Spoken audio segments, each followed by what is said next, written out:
welcome to the Jeff Bullis Show. Today I have with me Allan Dib. Now, Allan Dib is the founder of SuccessWise. Alan's a serial entrepreneur, rebellious marketer. I like the term rebellious marketer. We'll find out a bit more about that. A technology expert and #1 best-selling author of the one-page marketing plan. He has started, grown, and successfully exited multiple businesses in various industries. Sounds like Alan's been quite busy since he was a young man. One of his previous businesses was in the hyper-competitive telecommunications industry, where he faced heated competition from multi-billion-dollar multinational competitors. In 4 years, Allan grew this business from a startup to being named by Business Review Weekly, BRW, as one of Australia's fastest-growing companies, earning a spot on the coveted BRW Fast 100 list. Welcome to the show, Allan. It's an absolute pleasure to have you here. Hey, Jeff, it's a pleasure to be on. So, Allan, I initially met you at a workshop which was held in Sydney, and I was impressed by the story you shared of how you actually had launched a successful ebook, the one-page marketing plan, and had proceeded to generate really great cash flow and out of that.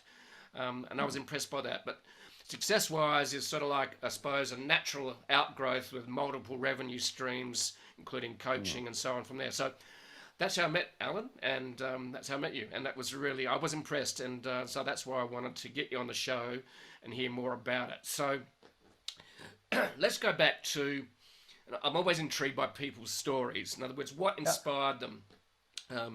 I do love the term accidental entrepreneur. It seems to happen quite regularly. I don't know whether you are or not, but what I'd like to know is, where did the idea come from to write the one-page marketing plan, and then how that evolved? So where did the idea come from? Was it an aha moment, a drink at a pub with friends? Was it a dream in the middle of the night? Was it, a quiet walk on the beach and you got struck by a bolt of lightning? Tell us how it happened. I wish it was something as exciting as any of those things that you've mentioned, Jeff, but it was a lot less exciting. I was working as a marketing consultant and a lot of my clients, I wanted them to do a marketing plan because, hey, it's a good idea if we're going to do some marketing that we plan it out. And so I got a lot of pushback. I got a lot of resistance, like too hard, too difficult, don't know where to start, need to hire a consultant, all of that sort of thing. And so I created a framework where someone could easily create a one-page marketing plan on a single page, where literally in a single page, so it's not difficult. Anyone can follow that framework, anyone can do it. And it was incredibly successful for my clients. And even outside of my clients, people started sharing that framework. And I thought there's something to this. And so I wanted to get it to a much wider audience. And so that was one of the reasons I wrote the book, to get it out to a much wider audience, to share that framework with a lot of people. And I think to date, over 1 million businesses around the world have used that framework to put together a marketing plan, to put together a plan for growing their business and getting clear around what they need to do with their marketing. So it sounds to me, and correct me if I'm wrong, sounds like that you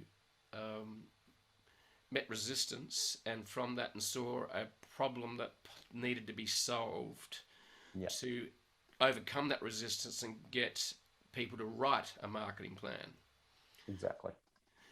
So, and we, as many of us know, is that distilling complexity into something into something simple as a one-page marketing plan sounds easy, but the challenge is distilling that complexity into simplicity and coming up with a coherent, I suppose, strategy or document or template that helps people do it. So what was the writing of the book like, the process?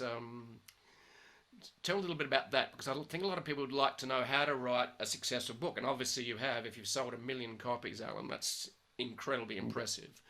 So maybe we can have a quick chat about what's involved in being a successful author and writing the book. So how did you start the book writing?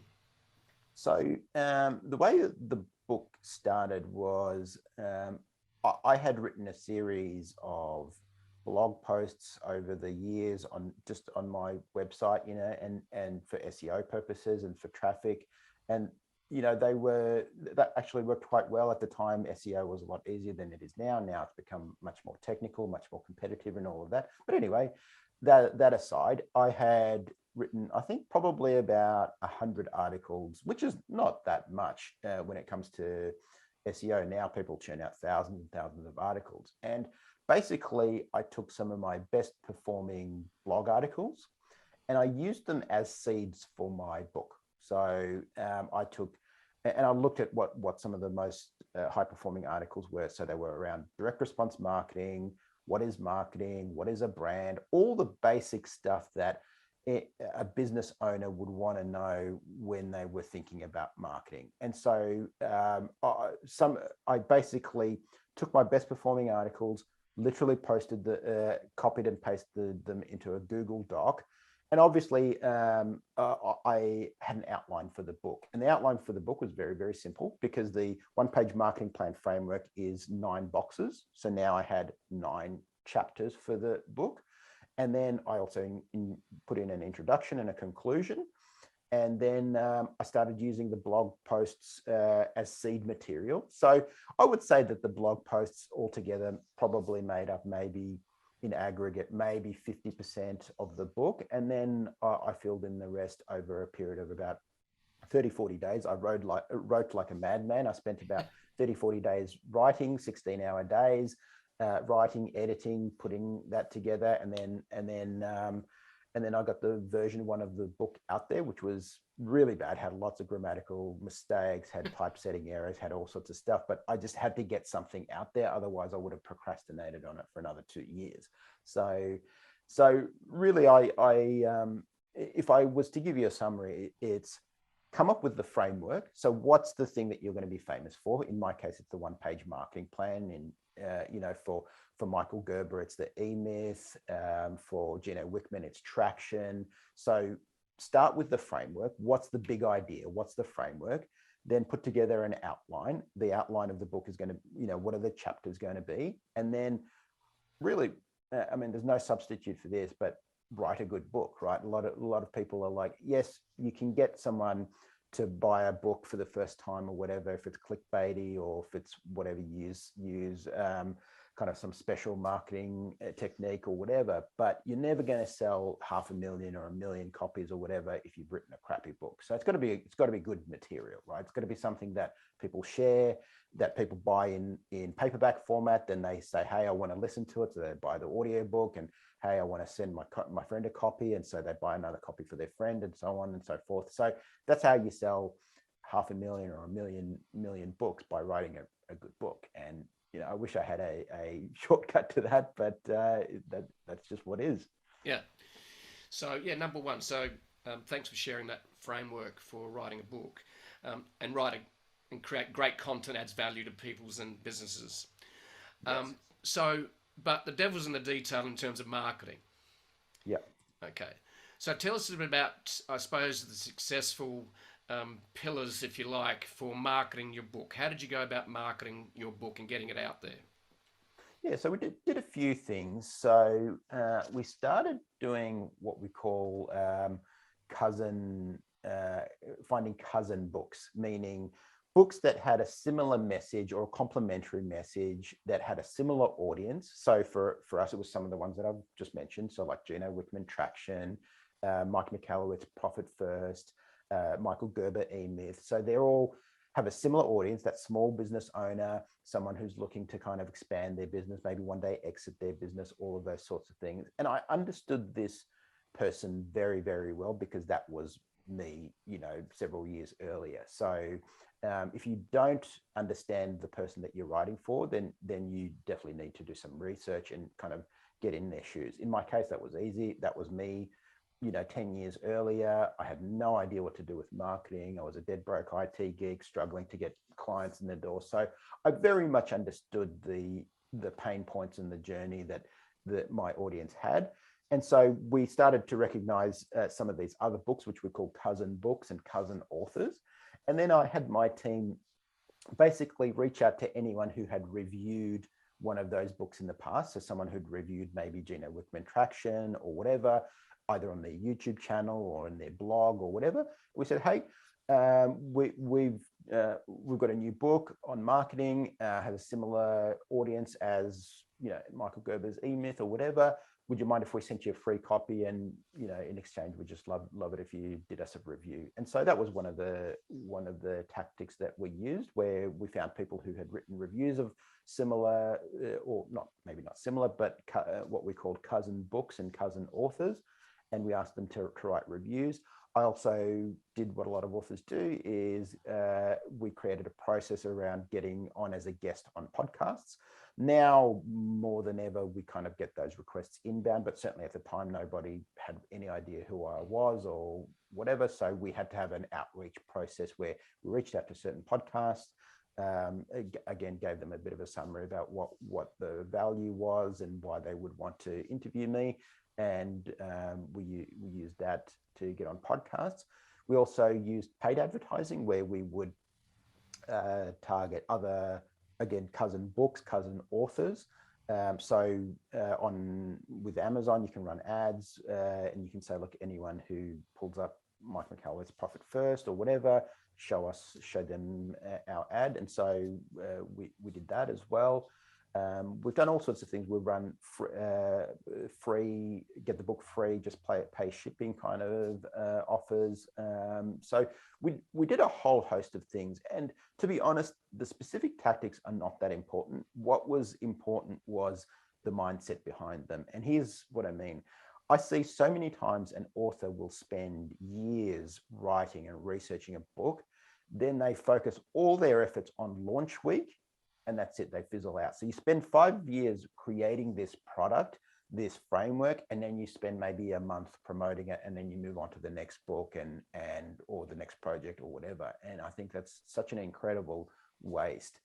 And so for me, it was long-term thinking. And now, literally now, we spend much more time and much more effort promoting the book and advertising and all of that sort of stuff than we ever did in launch week. And that was, I think, now 5 years ago since the book first came out. So I would advise people to have a long-term view of if you're looking to write a book, and really view it as an asset. It's not something that's kind of like, hey, launch week, and then we move on to the next thing, which is what I see with many authors do. Yeah. So what you described to me is essentially playing the long game with a persistent process. Totally, Yeah. exactly. And I think as business owners, many of us, especially get excited by the big idea. We expect one or two tactics is going to deliver success, and we realize that it doesn't.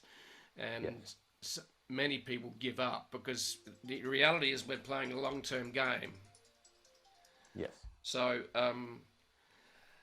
that's the reality. And I think that typically most entrepreneurs don't fall in love with the process of their big idea either.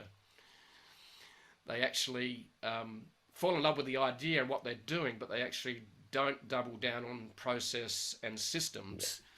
And what you've described to me is a very long-term game, where you actually had a whole range of tactics, and you said the tactics themselves maybe weren't important, but the fact that I played a long, persistent game of marketing relentlessly. That's what it sounds like that to me. Is that correct?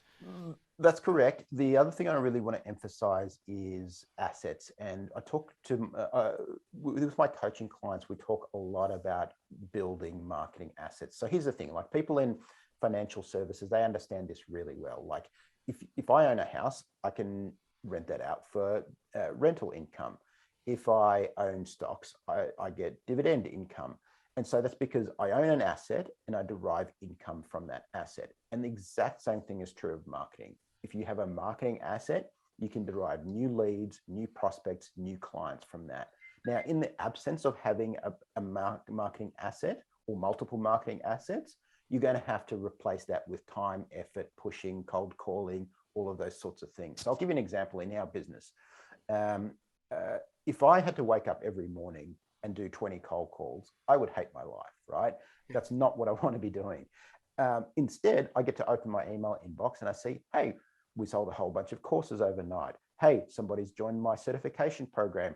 someone's interested in coaching or whatever. So we get a lot of leads inbound. Why? Not because we're anything super special or anything crazy or some crazy marketing technique. No, it's because we have assets that are working for us. So the book, for example, people read the book, they send in some portion of them join one of our programs or ask to join one of our programs. And so that generates a lot of lead flow. So if you don't have assets in your business, you're going to have to replace that with time, money, effort, advertising, all of those sorts of things, which are difficult and expensive and getting more difficult and getting more expensive. So one of the things I really encourage all of my clients to do is to build marketing assets in their business. Very, very powerful concept. So income comes from assets, and that absolutely applies to marketing the same way. Right. In terms of assets, you've mentioned some of them. What's maybe some of the top three you think that are really important and absolutely core to that every entrepreneur should be creating? What are some, let's two or three, Yeah, four core assets? they will differ from business to business or industry to industry, but here's a few that I really like. So if you're in the B2B space, I think creating an industry-based report, so where you're commenting on the state of the industry. So I'll give you an example. There's a company called Akamai, and not many people outside of tech really know them, but inside of tech, they're a big company. They're the distribution network behind like iTunes, Microsoft, all of those. Like anytime you download a large file, you're probably using their services in the background. Now, like I said, very few people outside of tech know them, but they're well known in the tech industry. And they come out with a quarterly report every quarter, talking about the state of the internet. So what's happening on the internet with broadband speeds, what are the cybersecurity threats, all of those sorts of things. And they get a lot of press, a lot of coverage because of that. Like if you've ever read one of those articles where it says, hey, Korea's internet is 10 times better than Australia or faster or whatever, that's based on the research from Akamai's State of the Internet report. And I think that's a really powerful thing to get famous for, is a quarterly state of whatever. It could be, hey, the state of real estate in whatever your area is, or the state of whatever medical practices or whatever you specialize in. So that's great in a B2B. So that's a powerful asset you can have in a B2B context.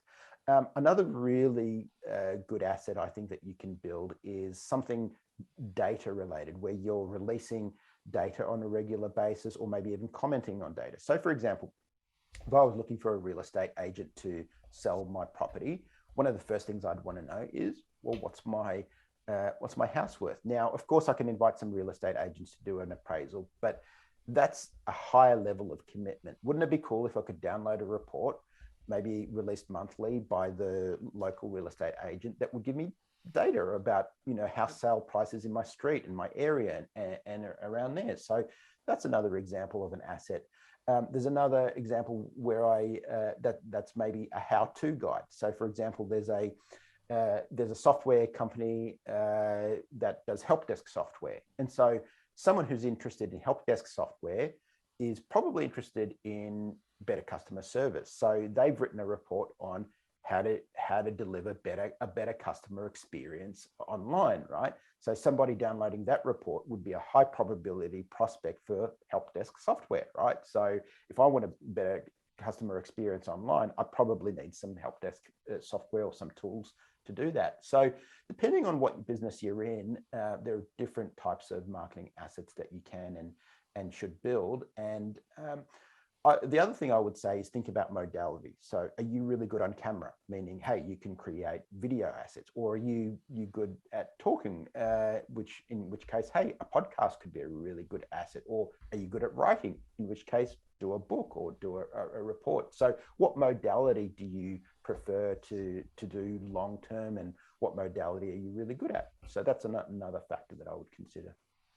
Yeah, I love the modality aspect. That's really cool. It's like, if you're a good writer, well, write an ebook. And you might be good across a range of modalities, but you usually find a sweet spot, don't you? Totally. Yeah.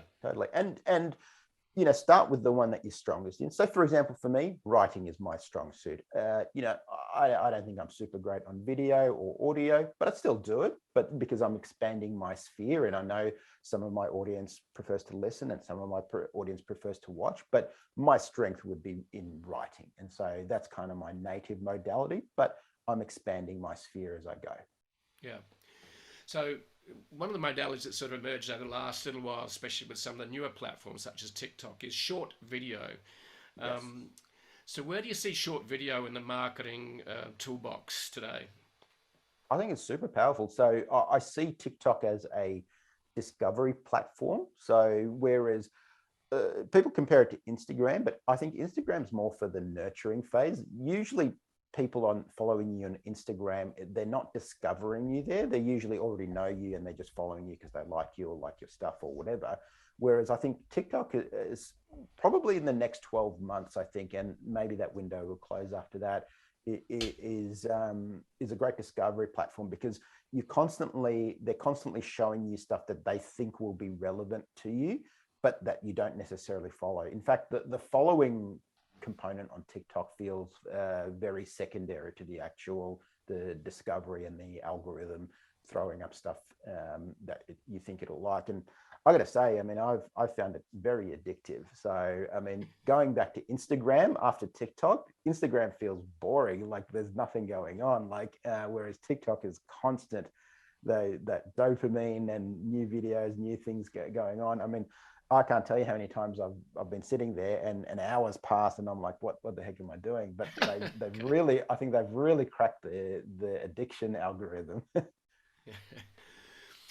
How have you found, like, the biggest challenge we've had with social media has been that it's moved very much since 2013-14 from organic, which was one of the things I loved about it, is that you could build and earn an audience. Yeah. And and as Facebook went to a public company, it had to make money. So of course it started Yes. to really double down on becoming pay to play.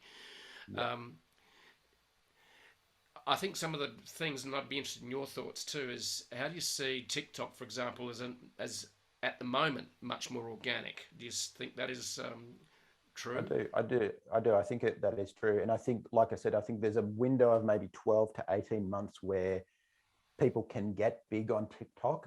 It's still relatively new for a lot of people, and a lot of brands are not yet on it. So I think there's a big opportunity there, and I'm experimenting and hacking with it at the moment as well. So I think there is a big opportunity there.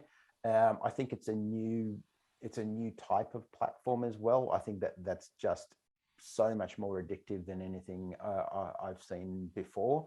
So I think that there is that opportunity. And I think the other thing is, I like that it's not as highly produced. Like Instagram feels like this perfect kind of filtered world where everyone looks, amazing, and everyone looks like they're having an amazing time, and everyone's better looking, richer, and happier than you are on Instagram, right? Yeah. Whereas TikTok feels more real, like Okay. people who've shot a quick video or a response to a video or whatever. It doesn't feel as highly produced yet. I mean, that may change, Yeah. but at the moment that's how it feels. Yeah. Yeah. Because and that's one of the challenges with social media is that, and there's a phrase that I heard a while back from a friend of mine, and she said that, and she got it from somewhere else, but it was basically on social media we judge our insides by the outside of others. Yeah. And that means that you look at all these looks like very successful people on Instagram or on social media and you're Yes. going, my life is so boring. I'm not Yes. successful. I don't have that many followers. And I think it can be quite depressing, frankly. Well, yeah, and of course we know it's all, people just show their best. They do. People generally don't show their worst. And the other thing, I came across a good one the other day that said you can judge a social media platform by who the royalty on that platform is, meaning like who's revered on that platform. So, for example, for Twitter, it's kind of like academia, intellectuals, crypto bros, that sort of thing. They're kind of the royalty of Twitter. Or the royalty on Instagram is kind of like the influencers, the Kardashians, the people who are, showing how wonderful their life is, and the mummy yoga, fit influencers and all of that sort of stuff. On LinkedIn, it's kind of like the humble brags, right? I'm so honored to say I've just gotten promotion or whatever, that sort of thing. So it's kind of like people in suits, they're the royalty of that platform. And so you can tell the platform by who's kind of revered as the royalty on those platforms, which I thought was an interesting way of looking at it. That is very interesting. It sort of identifies which people, and Twitter, for example, is also about journalists and also about celebrities, yes, and politicians. So it's giving a voice to the powerful in a sense. And I'm going to be very curious to see what, if he's successful, Elon Musk buying Twitter and making it private, what that is going to look like. But certainly Twitter for me showed incredible promise for about 4 or 5 years, but it's certainly plateaued, and I think it's never really realised its potential. Well, they really stagnated for a long time, and I think it'll be interesting to see what Elon does with it.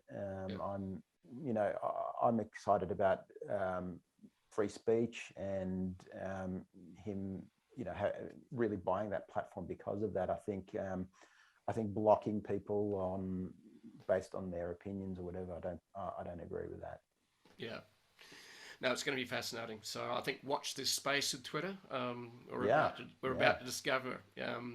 Twitter was my go-to platform starting off, and so for me it was really, and it was very organic. So it certainly has plateaued and I think stagnated. And I think part of the challenge was that Jack Dorsey, who runs and owns Square, was a 1 day a week CEO, and I don't think that's very good in terms of getting stuff done. So So when did you realise that you actually had a serious revenue from the book, and then decided to double down on the next evolution of the business? Did you sort of said, I'm going to stop doing marketing consulting, or what happened next? No. We do more marketing consulting than ever, and the book is a nice revenue stream, but it's not the vast majority of our business. Most of our revenue comes from consulting, from coaching, from our certification program, from our membership. So the book is a great front end, and it's amazing to see. Someone can buy the book for $2.99 on Kindle, or for $1 on Audible. It's very, very popular on audiobook. That's one of the formats that it really does very well on. And so someone can go from spending a couple of dollars on either the audiobook or the Kindle version or the paperback version, and then they can spend tens of thousands of dollars as a client, either in consulting or one of our other programs. And so the revenue from the book is nice, but it's not going to build a massive business. Even though a highly successful book like mine, I mean, it does pretty well, but I don't think it's enough to build a business on its own. So we see it very much as a front end for some of the other programs that we've got. And it's not just about selling people more stuff. It's about, there's only so much you can take from a book and kind of implement. People do need a helping hand with, practical implementation, because, you can read something and you can intellectually know it, but there's a big gap between intellectually knowing something and actually practically implementing. I learned that the hard way over the weekend. I was watching a TikTok, and I've been on a health journey over the last couple of years, and I've lost a lot of weight, built muscle, all of that. But anyway, I was on, long story short, I was on TikTok, and the guy is showing, hey, I'll show you how to do a low calorie, high protein omelet. Just get the egg whites, chuck them in the pan, chop up some tomato, put some chili powder on, whatever. And I'm like, oh, I could do that.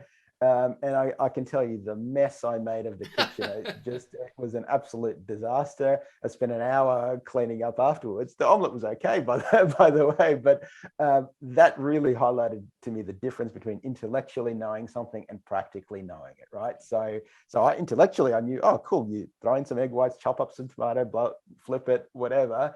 But practically doing it was a very different story. And that's really the transformation I see a lot of our clients making as well. So you may intellectually know that, hey, I need a lead magnet, or I need an email sequence, or I need a marketing asset, and that's going to generate lead flow. But practically implementing it, that takes some practice, that takes some guidance, it takes someone to really help you through that process.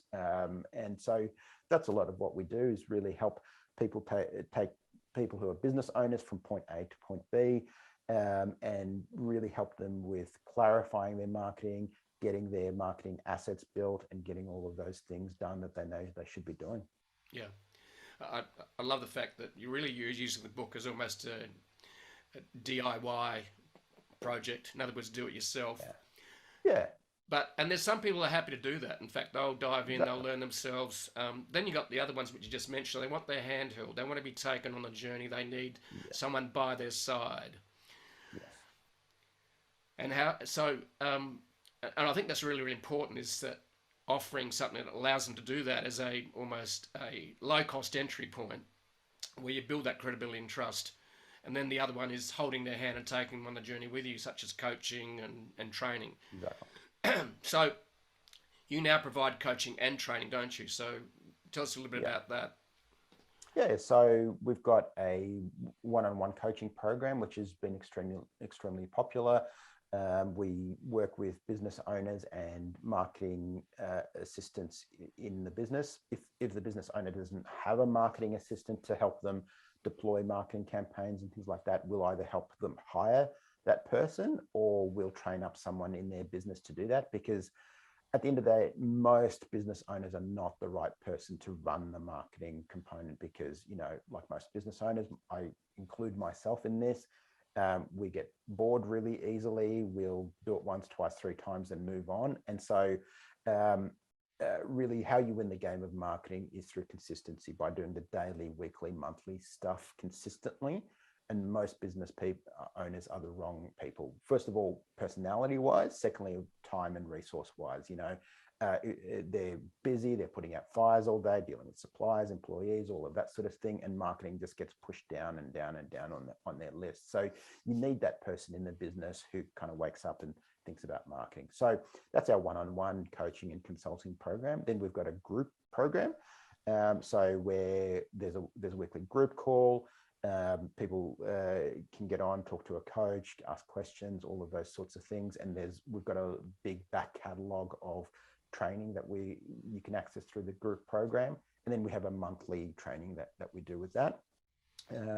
We've also got the course, which is basically the book on steroids. So it's a lot of the concepts of the book, but hey, how do I implement them in my business? So it's a self-paced, do-it-yourself course. And then finally, we've got a certification program. The certification program is all about people who want to run a coaching or consulting practice. And so we've taken all the best practices that we've learned over the last 5 years in running a 7-figure coaching and consulting practice, basically. And over a 12-week boot camp, we show you, how to get new clients, how to manage the clients, how to implement the one-page marketing plan framework, all of those sorts of things. So basically, you walk away with a really good framework on how to run a 6 or 7-figure coaching and consulting practice.